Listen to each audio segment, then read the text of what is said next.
محفوظ کیے گئے قدم۔ جن قدموں کو محفوظ کیا جاتا ہے وہ بڑے نصیب والے ہوتے ہیں۔ جب ایسا ہوتا ہے تو وہ راستے بھی محفوظ ہو جاتے ہیں جن پہ وہ قدم چلا کرتے تھے۔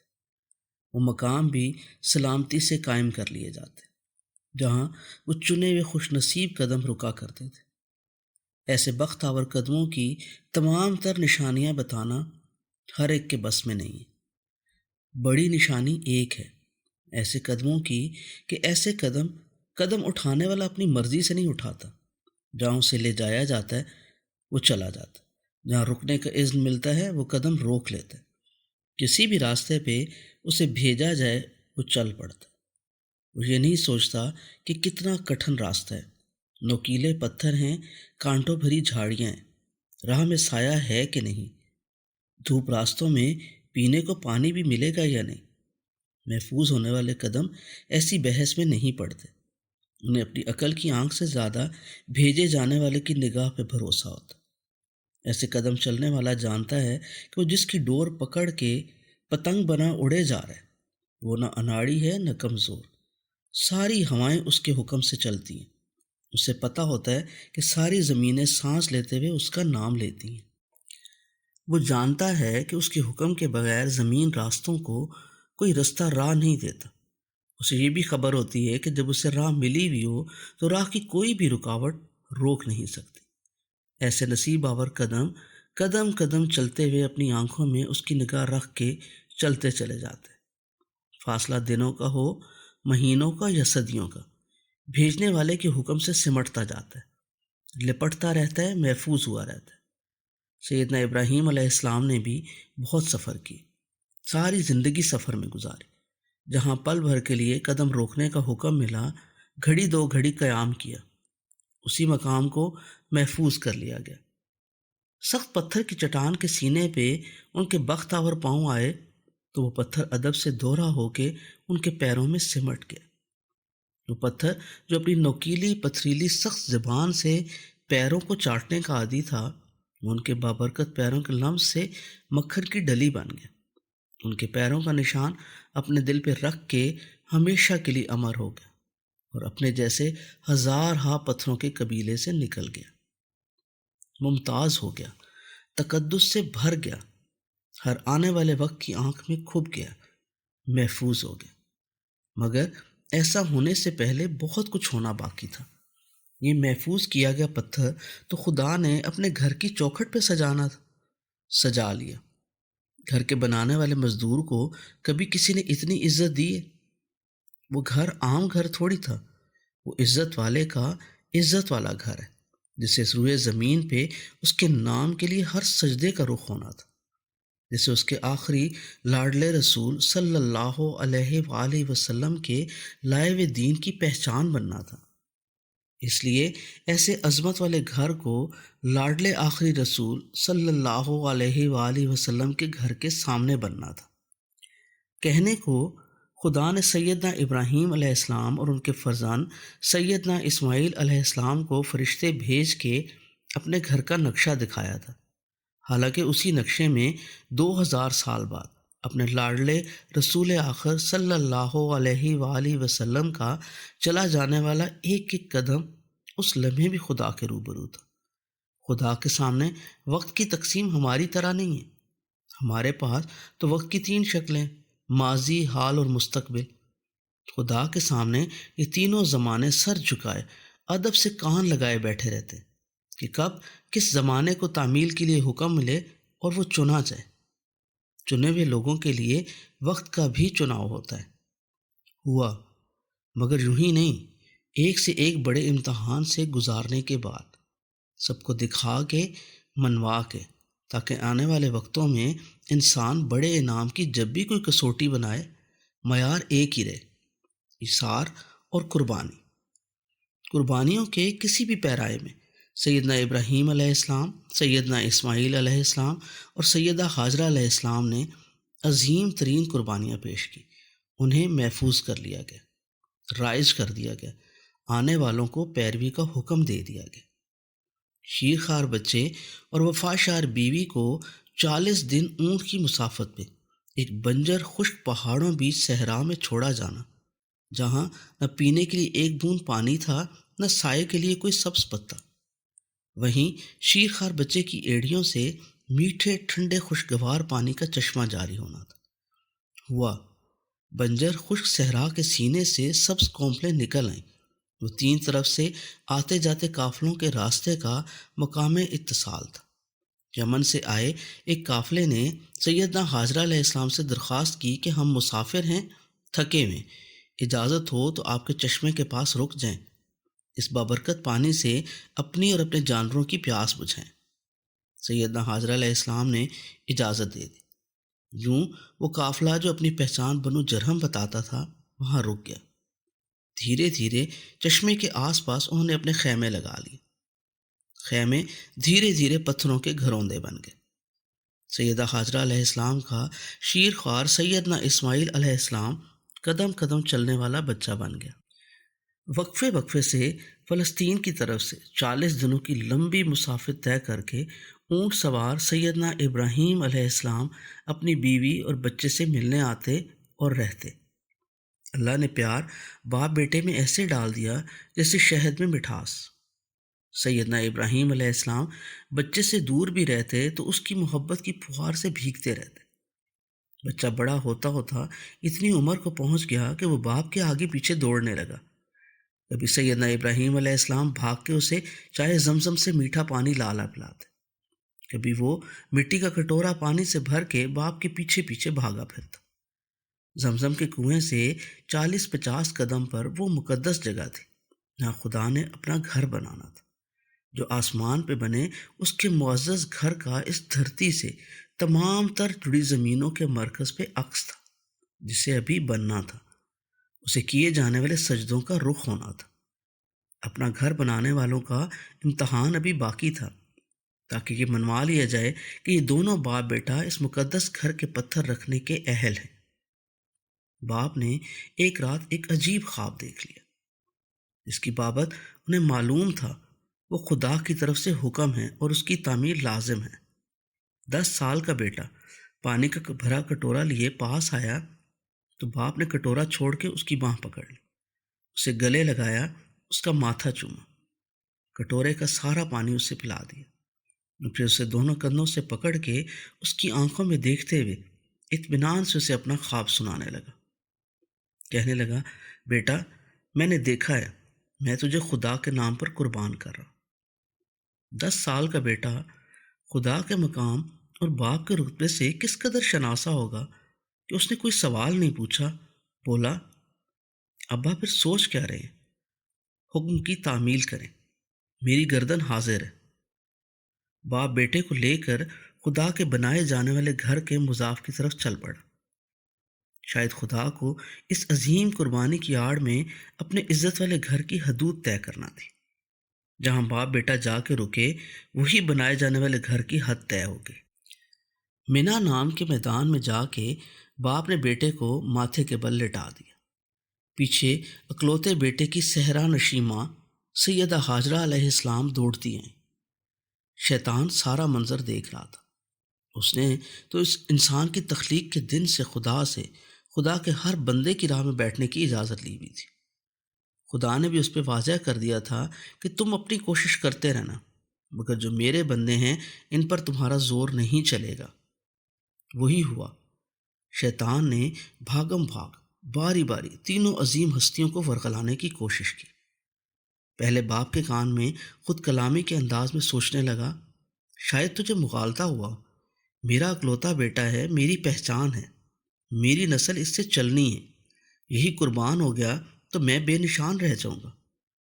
شاید اتنی باتیں شیطان کے منہ سے نہ نکلی ہوں کہ سیدنا ابراہیم علیہ السلام جو آگ کے سمندر کو گل و گلزار بنا کے آئے ہوئے تھے، کیسے امتحان کے پھولوں پہ آگ کا شک کرتے، زمین پہ جھک کے موٹی سی کنکری اٹھائی اور شیطان کے منہ پہ مارے۔ شیطان سر سے پاؤں تک کنکر بن کے جم گیا، مگر اس نے ہار نہ مانی۔ اگلا وار اس نے معصوم صاحبزادے پہ کیا۔ اس کے دل میں وسوسوں کا جال بنا کے شکار کرنے کی نیت سے قریب گیا۔ وسوسہ دل میں یہ ڈالا کہ ذرا ہوش کرو، یہ کیا بات ہوئی؟ خواب باپ دیکھے اور چھری کے نیچے گردن تیری آئے، بھاگ جا۔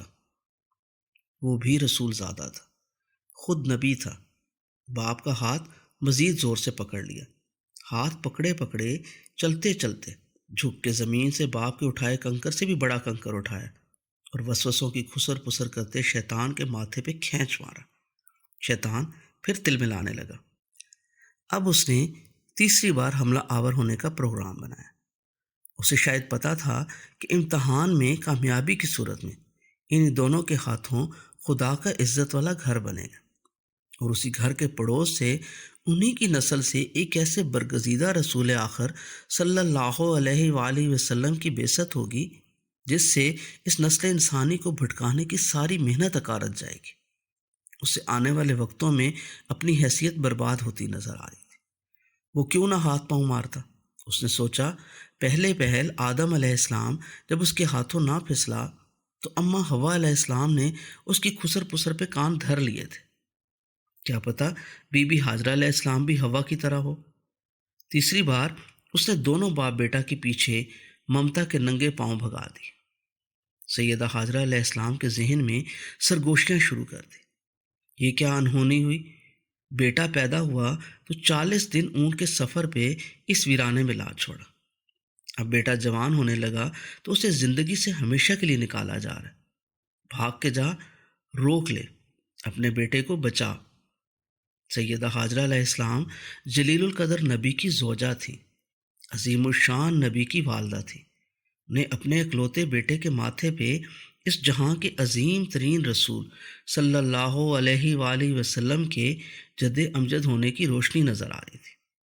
وہ ان عظیم باپ بیٹا اور ان کے خدا کے راز و نیاز میں کیسے دخل دیتی؟ وہ بھی جھکی، ایک بہت موٹا کنکر اٹھایا اور اس کی کنپٹی پہ مارا۔ تیسری بار شیطان پھر پتھر بن گیا، راہ کے سارے کانٹے نکل گئے۔ بیٹا سرشاری تعمیل میں سر جھکائے، آنکھیں میچے چٹان پہ گردن رکھ کے لیٹ گیا۔ باپ نے آسمان دیکھ کے خدا کو گواہ بنایا اور چھری بیٹے کی گردن پہ رکھ دی۔ ممتا نے دور قدم روک کے نگاہیں اوپر اٹھا کے اپنی روح سجدے میں رکھ دی۔ آسمان سے زمین تک نور کی قندیل جلی۔ آواز آئی، ابراہیم تیری قربانی ہمیں پہنچ گئی، تو نے خواب سچ کر دکھایا، ہم نے تیرا بیٹا ایک مقدس قربانی سے بدل دیا، دیکھ آنکھیں کھول۔ سیدنا ابراہیم علیہ السلام نے آنکھوں میں باندھی پٹی کھولی تو دیکھا سامنے ان کے فرزند سیدنا اسماعیل علیہ السلام سلامت کھڑے مسکرا رہے، اور قربان گاہ پہ ایک مینڈھا قربان ہوا پڑا تھا۔ آواز آئی، یہ مبارک قربانی کا مبارک بدل ہے۔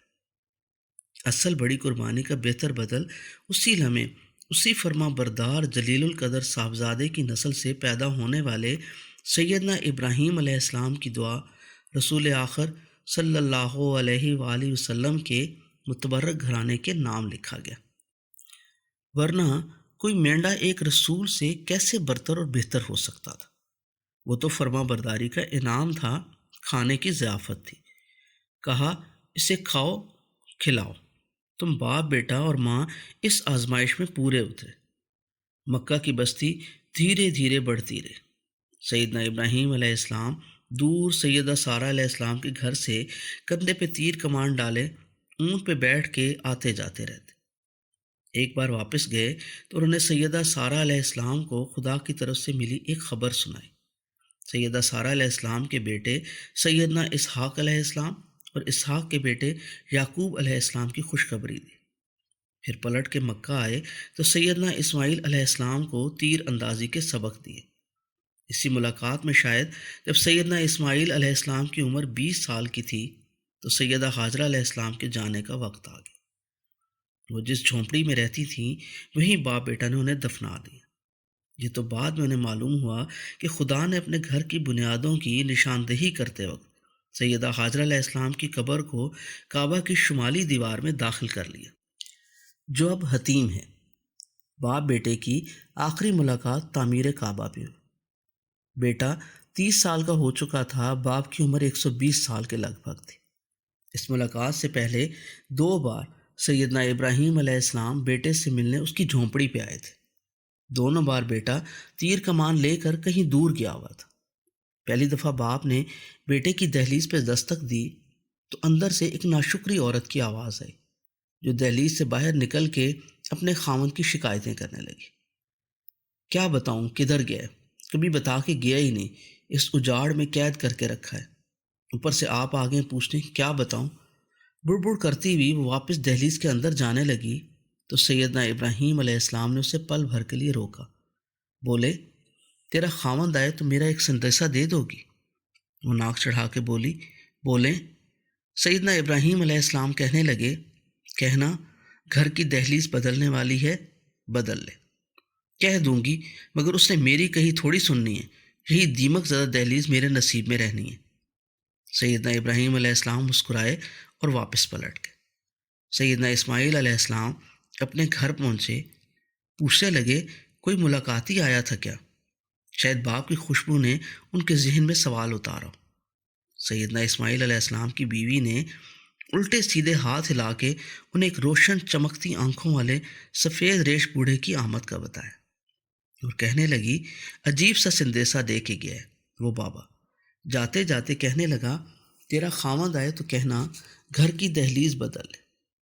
تو نے تھوڑی اسے بدلنا ہے، وہ کہہ رہا تھا جیسے تو واقعی اس کی بات مان لے گا۔ ہاں مان رہا ہوں، وہ بزرگ ٹھیک کہہ رہے تھے، انہیں پتہ ہے جو وہ کہتے ہیں میں وہی کرتا ہوں۔ جانتی ہو بزرگ کون تھے؟ مجھے کیا پتہ؟ مجھے پتہ ہے۔ کون تھے؟ وہ میرے والد تھے۔ وہ اشارہ دے گئے ہیں کہ میں تمہیں بدل دوں، اس لیے تمہیں طلاق دیتا ہوں۔ سیدنا اسماعیل علیہ السلام نے دوسری شادی بھی اسی قبیلے بنو جرہم میں کی۔ دوسری بیوی شکر گزار تھی۔ ایک بار پھر سیدنا اسماعیل علیہ السلام کی عدم موجودگی میں سیدنا ابراہیم علیہ السلام ادھر آئے، دستک دی۔ سیدنا اسماعیل علیہ السلام کی دوسری زوجہ نے بڑے تپاک سے خیر مقدم کیا۔ پہچانی وہ بھی نہ کہ کون اس کے دروازے پہ وارد ہوئے، بس ان کے چہرے پہ پڑے من و نور اور جسم و جاں کے عجیب مقدس وقار کو دیکھ کے خوش ہو گئے۔ آؤ بھگت کرنے لگی، سائے میں بچھونا بچھایا، زمزم پلایا، کھانا کھلایا، اونٹنی کو چارہ دیا۔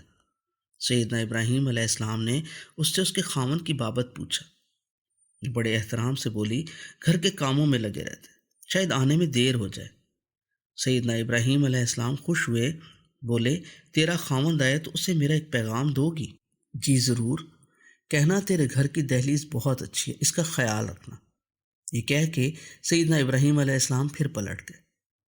سیدنا اسماعیل علیہ السلام نے اپنی زوجہ سے جب باپ کا پیغام سنا تو اس کا ماتھا چومنے لگے۔ بولے، میرے ابا تھے، وہ تم سے خوش ہو کے گئے ہیں اور مجھے پیغام دیا ہے کہ میں تیرا خیال رکھوں۔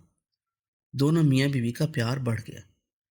اسی بیوی سے سیدنا اسماعیل علیہ السلام کے 12 بیٹے پیدا ہوئے۔ 12 بیٹوں سے 12 قبیلے بنے۔ صحرائے عرب میں ساری عرب نسل انہی سے بنی، مگر ابھی ایک عظیم ترین گھر بننا تھا، اس سے بنانے کا حکم نامہ آ گیا۔ سیدنا ابراہیم علیہ السلام پہنچ گئے۔ آگے آگے جبرائیل علیہ السلام قدم قدم چلے۔ سیدنا اسماعیل علیہ السلام کی جھونپڑی کے برابر زمزم کنویں سے 40 گز کی دوری پہ خدا نے اپنے فرشتے کے ذریعے اپنے گھر کا نقشہ زمین پہ کھول دیا۔ صحرا میدان میں اونچے نیچے پتھروں کے بیچ جہاں جہاں دیواریں ابھرنا تھیں وہاں سے ہوا اڑی۔ پہلے اس ہوا نے بنائے جانے والے گھر کا طواف کیا، پھر جہاں سے اڑی تھی وہ جگہ باقی جگہوں سے علیحدہ کر دی۔ زمین پہ کسی غیر مرئی انگلی سے کھدا ہوا نقشہ ابھرا ہے۔ چکور سا کمرے کا نقشہ قدرے مستطیل، مگر چاروں دیواریں ایسی کہ کوئی ایک دیوار سامنے کی دیوار کے برابر نہ تھی۔ یاد کرو وہ وقت جب ہم نے ابراہیم علیہ السلام کے لیے اس گھر کی جگہ تجویز کی تھی۔ قرآن سورۃ الحج آیت نمبر 26۔ باپ بیٹا خدا کے اس عظیم گھر کو بنانے میں جت گئے، جیسے قیامت تک خدا کو کیے تمام تر سجدوں کا رخ ہونا تھا۔ کہتے ہیں تعمیر کعبہ کے لیے خدا نے دنیا کے 5 برگزیدہ پہاڑوں کے پتھر انہیں دستیاب کیے۔ ان میں طور کے پتھر بھی تھے، سینا کے بھی، ہرا کے بھی، سبیر اور لبنان کے بھی۔ بنیادوں میں اونٹ کی کوہان کے مشابہ بڑے بڑے سبز پتھر تھے، جو اس میں یوں جوڑے گئے جیسے دو ہاتھوں کی انگلیاں جوڑ کے ہاتھوں کو یکجا کیا جاتا۔ تعمیر کے باقی پتھر مقامی پہاڑ ابو قبیس کے تھے۔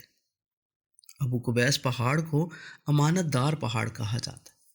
کہنے کو ابو قبیس کا نام شاید اس لیے پڑا کہ ایک قبیس نامی شخص نے یہاں ڈیرا لگا لیا تھا، مگر امانت دار پہاڑ اس لیے کہا گیا کہ اس پہاڑ نے فرشتوں کو لایا ہوا جنت سے اتارا مقدس پتھر حجر اسود اپنی گود میں لیے رکھا، اور جب اس کی ضرورت ہوئی تو اسے سیدنا ابراہیم علیہ السلام کے سپرد کر دیا۔ اسی امانت دار پہاڑ کی اوٹ سے کائنات کے سب سے بڑے امانت دار نے پیدا ہو کے امانت کا درس دینا تھا۔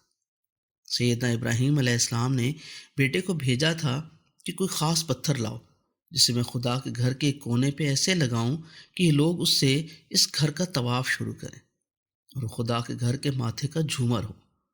کونے پہ لگا، خوب سجے۔ سیدنا اسماعیل علیہ السلام کافی دیر پہاڑوں پہ ایسا کوئی خاص پتھر ڈھونڈتے رہے۔ واپس آئے تو دیکھا سیدنا ابراہیم علیہ السلام ہاتھ میں بلور کی طرح چمکتا ہوا حجر اسود لیے خوشی سے جھوم رہے ہیں۔ بیٹے کو آتا دیکھ کے بولے، دیکھ یہ پتھر اس نے بھجوایا ہے جو مجھے کسی کا اپنے سوا محتاج نہیں رکھتا۔ یہ پتھر انوکھا ہے اور بڑا مقدس۔ ہر زائر نے یہاں آ کے پہلے اسے چومنا ہے یا اس کی سیدھ میں اسے چومنے کا اشارہ کرتے ہوئے ادب سے سلام کر کے اس گھر کا طواف شروع کرنا ہے۔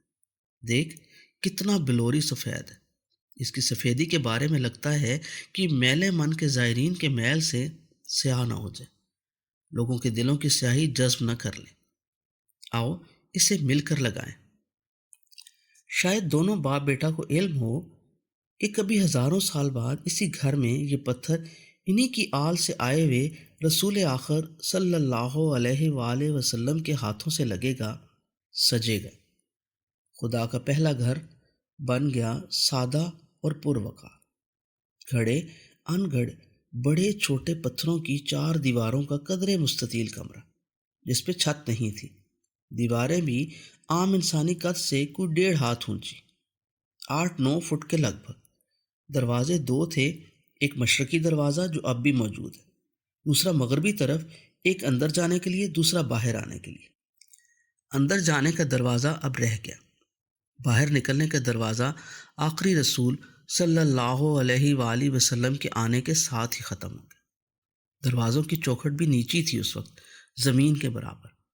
چوکھٹ پہ کوئی پٹ نہیں، نہ کوئی تختہ، نہ کوئی تختی، نہ ہی کوئی پردہ۔ چوپٹ کھلا ہوا گھر بنایا گیا میرے اللہ کا۔ کہا یہ گیا یہ تمہارا گھر ہے سلامتی والا، اسے نماز پڑھنے، اعتکاف بیٹھنے، طواف کرنے اور حج کرنے والوں کے لیے صاف ستھرا رکھو۔ حج کے جو ارکان بتائے گئے وہ تو سارے خانوادہ سیدنا ابراہیم علیہ السلام کے ذاتی یا گھریلو زندگی کے آسودہ نشان تھے۔ خانہ کعبہ کی دیوار سے 40 قدم پہ زمزم کا کنواں تھا، جو آج کل کے پیمانے سے 21 میٹر ہوا، جس کا ٹھنڈا میٹھا پانی طواف کے بعد پیٹ بھر کے پینا تھا، جو فاقہ زدہ کے لیے کھانا اور پیٹ بھرنے والے کے لیے شفا ہے۔ زمزم اور خانہ کعبہ کے درمیان مقام ابراہیم علیہ السلام ہے، وہ آسمانی یاقوت جس پہ سیدنا ابراہیم علیہ السلام کے پیروں کے نشان کھبے ہیں، انگلی انگلی بھر گہرے، ایک پہ 9 سینٹی میٹر اور دوسرے پہ 10 سینٹی میٹر دبے ہوئے۔ سیدنا ابراہیم علیہ السلام کعبے کی تعمیر میں مشغول تھے اور خدا ان کے پیروں کے عکس محفوظ کر رہا تھا۔ کہتے ہیں جب سیدنا ابراہیم علیہ السلام اوپر اٹھتے تو وہ پتھر بھی انہیں لیے لیے اوپر اٹھ جاتا، نیچے ہوتے تو وہ نیچے دب جاتا۔ وہ پتھر محفوظ کر لیا گیا۔ اسے ایک دن اس رسول پاک صلی اللہ علیہ وآلہ وسلم کا مصلی بننا تھا، جنہوں نے ان کی نسل سے ہوتے ہوئے انبیاء کی آخری مہر بننا تھا۔ یہ دیوار کعبہ سے اب کے 14 میٹر کے فاصلے پہ، جہاں یا اس کے قرب و جوار میں نماز پڑھنے کا حکم ہے۔ خانہ کعبہ، مقام ابراہیم علیہ السلام، زمزم کے بعد ارکان، حج یا عمرے کے رکن دیکھیں۔ صفا اور مروہ کے درمیان چلنا، کیوں؟ اس لیے کہ سیدہ حاجرہ علیہ السلام وہاں چلی تھی۔ دونوں پہاڑیوں بیچ بھاگتی مقدس ممتا کو جب بیٹا نظر نہ آتا بھاگنے لگتی۔ اب بھی یہی حکم ہے کہ ان جگہوں پہ رفتار تیز کر دو۔ صفا سے شروع کر کے مروہ پہاڑی تک 7 بار سیدہ بھاگی تھی، 7 بار ہر زائر بھاگے۔ بات تو ساری وحدانیت کی، کوئی نہیں جو اللہ کی بادشاہی میں شامل ہو۔ ہاں، شاہی تخت کے گرد گرد جو بھی خاص واقع ہوئے، خدا نے انہیں محفوظ کر لیا اور بار بار لوگوں کو ویسا ہی کرنے کا حکم دے دیا۔ یہ نہیں کہا اس شخصیت کی شکل کا بت بنا کے اس کے گلے میں ہار ڈال دو، اس کے نام کے نعرے لگاؤ، شور مچاؤ۔ نہ، کہا جو میری اس پیاری ہستی نے عمل کیا تم بھی کرو۔ کعبۃ اللہ سے 130 میٹر کے فاصلے پہ صفا کی پہاڑی ہے۔ یہاں سے محبت نبھانے کی کوشش شروع کرنا پڑتی۔ کوشش ہی کو صحیح کہتے ہیں۔ دونوں پہاڑیوں کے بیچ پہلے کی جو پتھریلی خاردار جگہ ہوتی تھی اسے مسیح کہتے تھے، اب بھی کہتے ہیں۔ اب وہ آرام دہ مہلاتی راستہ ہے، فاصلہ اب بھی اتنا ہی ہے۔ صفا اور مروہ بیچ تقریباً 400 گز 394.5 میٹر کا فاصلہ ہے۔ 7 دفعہ یہ راستہ چلنا پڑتا ہے۔ ساتوں چکر ناپیں تو کوئی 3 کلومیٹر کا فاصلہ بنتا ہے، پونے 2 میل کے لگ بھگ۔ صفا اور مروہ اسی خانوادے کی نشانیاں ہیں۔ مروہ پہ سیدہ ہاجرہ علیہ السلام کو خوشگوار پاکیزہ میٹھے پانی کی خوشخبری ملی، اور صفا پہ آنے والے وقتوں میں سچے پاکیزہ ترین امانت دار رسول آخر صلی اللہ علیہ وآلہ وسلم سے میٹھے، پاکیزہ اور خوشگوار پیغام اسلام ملنا تھا۔ ملا، بات اسی خانوادے میں رہی۔ اپنے گھر کی ایک ایک اینٹ اس خانوادے سے لگوائی، اور پھر چاروں اطراف اپنے حرم کی حدود جب طے کرائیں تو پھر اسی گھرانے کی باتوں کو ساری انسانیت کے رستوں کے نشان بنا دی۔ مینا کی قربانی اور شیطان کے بہکاوے پہ کنکر، عرفات کا مقام۔ حرم کی ایک طرف سے حد طے ہو گئی، مشرقی حد۔